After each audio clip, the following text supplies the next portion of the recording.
Muy buenos días a cada uno de los estudiantes de la Institución Educativa Virgen del Carmen.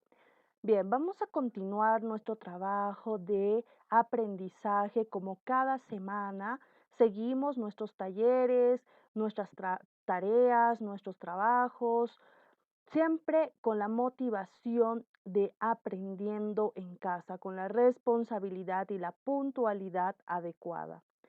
Muy bien, el día de hoy vamos a tener una sesión de comprensión o taller de lectura. Vamos a siempre estar resaltando y remarcando cuán importante es la lectura en nuestro día a día, en nuestro aprendizaje cotidiano y siempre es importante mejorar a través de la práctica. Es por eso que el día de hoy estamos trabajando y vamos a comenzar nuestro trabajo de taller de lectura. Exacto, vamos a comenzar de nuestro libro de actividades el trabajo de taller de lectura. Entonces, cuando hablamos nosotros de taller de lectura, de comprensión de lectura o comprensión de textos, estamos hablando prácticamente de aquel análisis profundo, tanto del aspecto cognitivo y comprensivo, como de la evaluación de lo que se comprende a través de estas lecturas, textos, etcétera. Sabemos que en nuestro día a día debemos practicar siempre por lo menos una hora o quizás menos, pero dedicarle unos cuantos o un cuanto tiempo en el día a las lecturas. Podemos leer desde cuentos, periódicos, libros, revistas, y aprovechar aún más los libros que tenemos a la mano, ¿sí? Los libros que tenemos en casa de comunicación para poder reforzar nuestra lectura cotidiana. Recuerda también que somos un país en el cual la lectura no es un hábito, sino se ha vuelto una obligación. De 10 personas, solamente llegan a leer 3 personas frecuentemente y las demás lo hacen por obligación y no es con frecuencia. Además, también tengo que recordarles que seguimos siendo uno de los últimos países en comprensión de lectura a nivel de Latinoamérica y el mundo. Es muy importante practicar en casa entonces la lectura. Repasar ya los libros que tenemos, no importa el nivel, si puede ser de primaria, de secundaria y aún mejor si tenemos hermanos mayores, quizás de grados superiores. Te recuerdo que toda comprensión de lectura, y en este caso que es un taller de lectura porque son varias lecturas al mismo tiempo, tienen que evaluar tres aspectos importantes dentro del campo de la lectura, que es bueno, vamos a conocerlo como los tres niveles a evaluar dentro de estos talleres, que son el nivel literal, el nivel inferencial y el nivel crítico valorativo.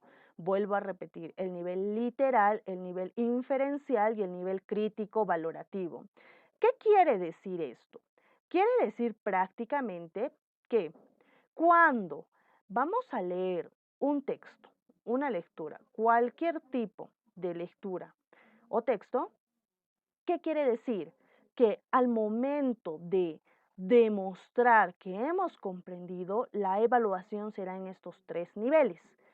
El literal serán datos exactos que vamos a decir, nos provee la misma lectura, fechas, nombres, de repente lugares, datos exactos, explícitos, escritos en la lectura.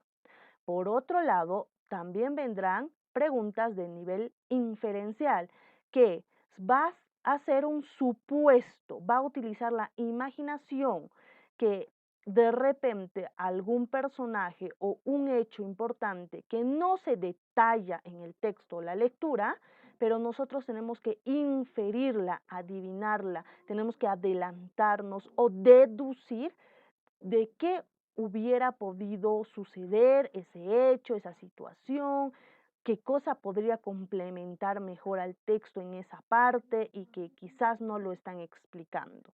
Este sería el nivel inferencial.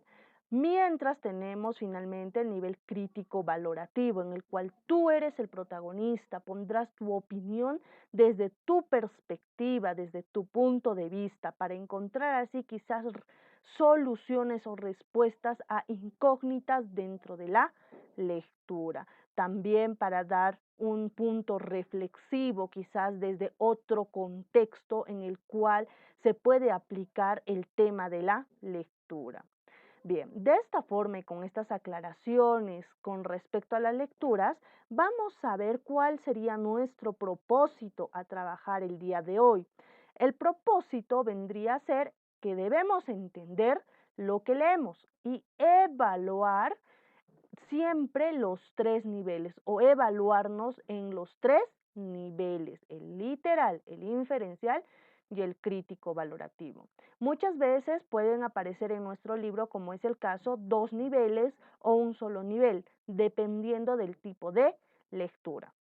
¿Cuál será el título de la lectura? Será taller de lectura y vas a realizar un resumen con las ideas principales de las lecturas que se van a trabajar en este taller que corresponden a nuestro libro de actividades. Exacto, corresponde a nuestro libro de actividades. Entonces vamos a dar inicio a lo que corresponde a nuestra primera lectura del día. Bien, nuestra primera lectura del día se titula El último discurso. Nuestra primera lectura del día se titula El último discurso. ¿Qué quiere decir? Cuando nosotros hemos hablado quizás un poquito de exposición, hemos mencionado algunos recursos de exposición y dentro de esto el discurso.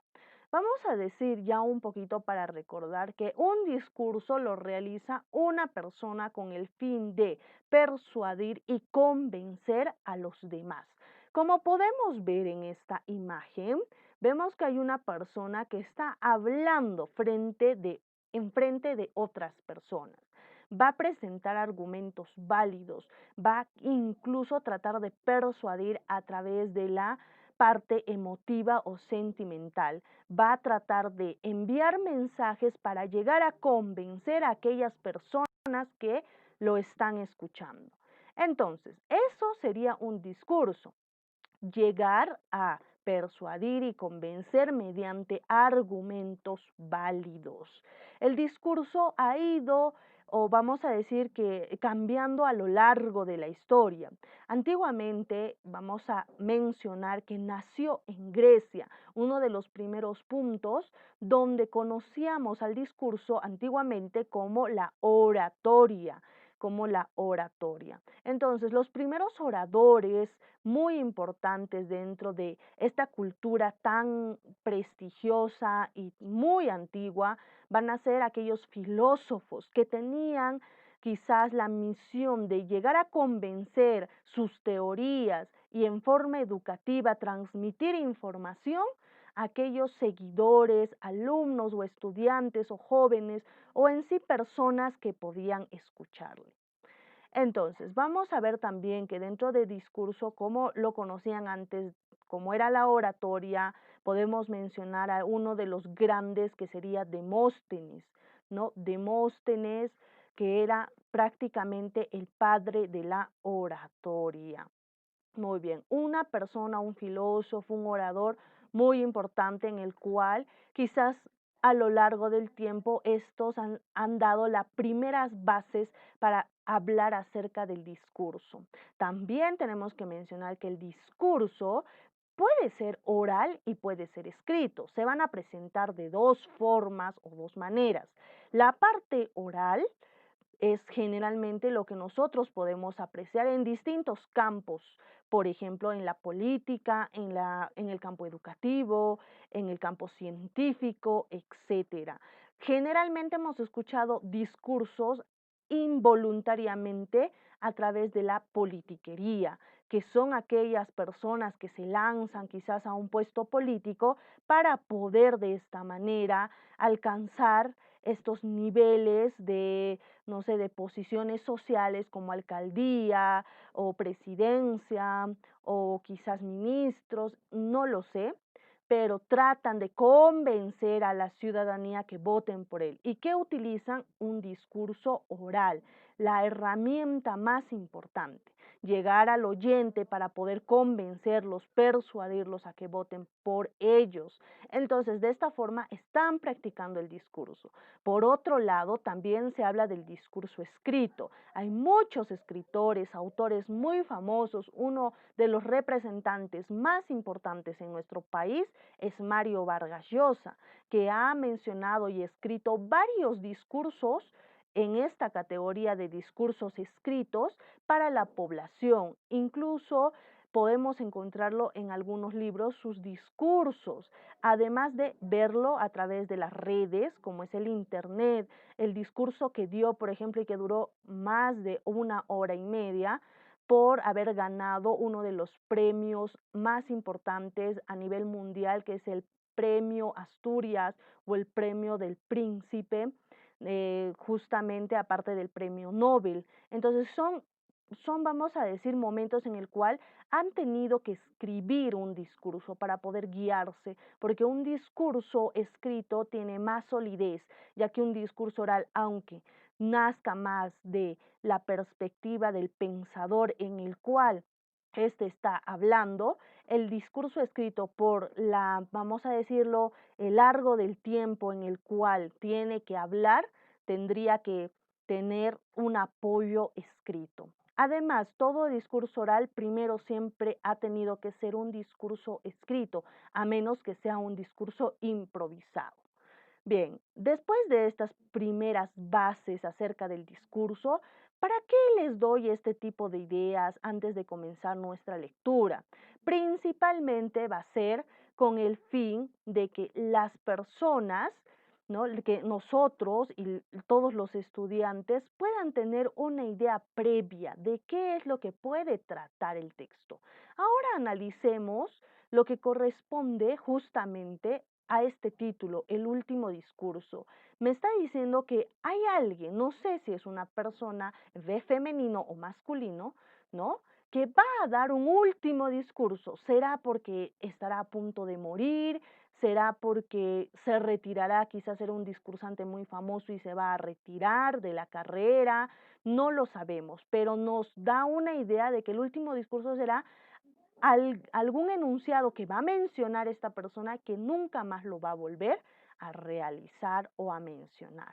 Esta es la idea que nos da a partir del texto o del título del texto. Ahora vamos a tratar de escuchar los audios que he tratado de grabar para entender. Este último discurso se va a separar prácticamente en 5 partes. Estas 5 partes de nuestra lectura está dividida por horas. Estas horas, o en cada momento de estas horas, esta persona está dando un último discurso, está dando una parte del discurso. Podrá mencionar 1 hora exacta a las 8 de la mañana, a las 8:15, a las 9 de la mañana, a las 9:15, etcétera, que va a dar una información antes de terminar quizás algo trascendental en su vida. Entonces vamos a escuchar lo que corresponde al primer audio para entender de qué se trata. También te voy a mencionar que habla acerca de Chile y la presidencia de Chile. Está hablando del presidente Salvador, que está él quizás mencionando este discurso, o de repente es otra persona, y a través de un medio de comunicación que llega a los pobladores de esta zona geográfica que vendría a ser Chile. ¿Y cuál es el mensaje? Tenemos que leer prácticamente la lectura, pero conmigo vamos a analizar unas 2 o 3 partes de la lectura para tener una mejor idea de qué se trata. Vamos a dar entonces vamos a dar inicio al primer audio. Muy bien.